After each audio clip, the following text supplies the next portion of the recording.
The Wednesday Woodpecker Waltz.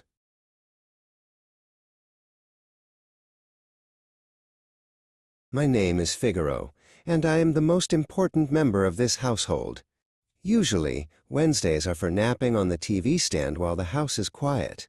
Fatima is away at her day program, and Levent is at work, leaving me to supervise the grandparents and Gulson. It was a cold, gray afternoon, and I was just settling into a very important dream about a giant shrimp. Suddenly, knock, knock, knock. My ears shot up like two furry satellites. Someone was at the door. Finally, some excitement to break the Wednesday gloom. I hopped down from my perch, my tail twitching with anticipation. Was it a delivery? A guest? A very lost fishmonger? Gulson heard it too. She wiped her hands on her apron and hurried to the door. "I'm coming! I'm coming!" she called out. I beat her there, of course, sitting right in front of the mat. She turned the lock and pulled the door wide, letting in a gust of chilly air. But when we looked out, there was absolutely no one there, just the empty porch and the cold wind. "That's strange," Gulson muttered, closing the door. I agreed. I sniffed the bottom of the frame. No scent of a human, but I definitely heard the sound. I paced back and forth, my whiskers twitching. I don't like mysteries I can't eat. I stared at the handle, willing it to turn, waiting for the invisible guests to show themselves. Knock, knock, knock. It happened again. This time, Grandma Aisha and Grandpa Hassan came wandering into the hallway.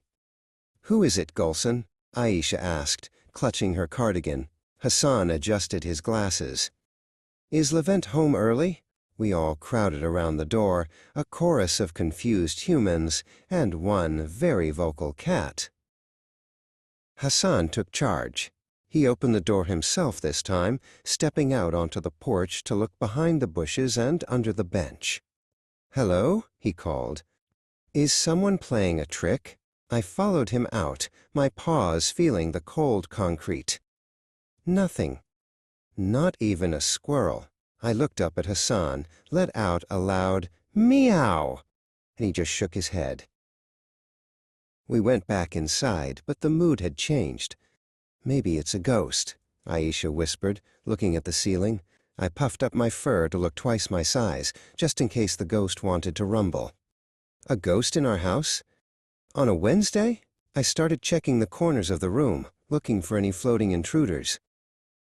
Knock, knock, knock! The sound was louder this time, a rapid fire drumming right against the wood. Gulson had had enough. "I'm checking the camera," she announced, pulling out her phone.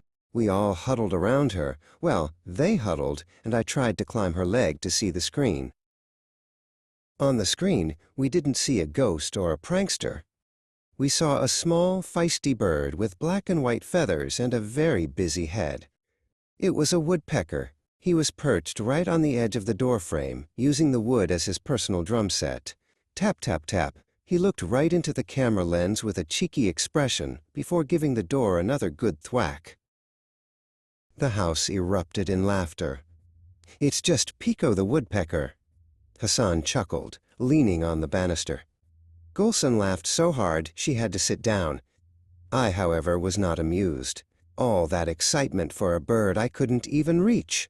I walked back to my TV stand, gave my paw a dignified lick, and decided that from now on, I only answer the door for the treats man.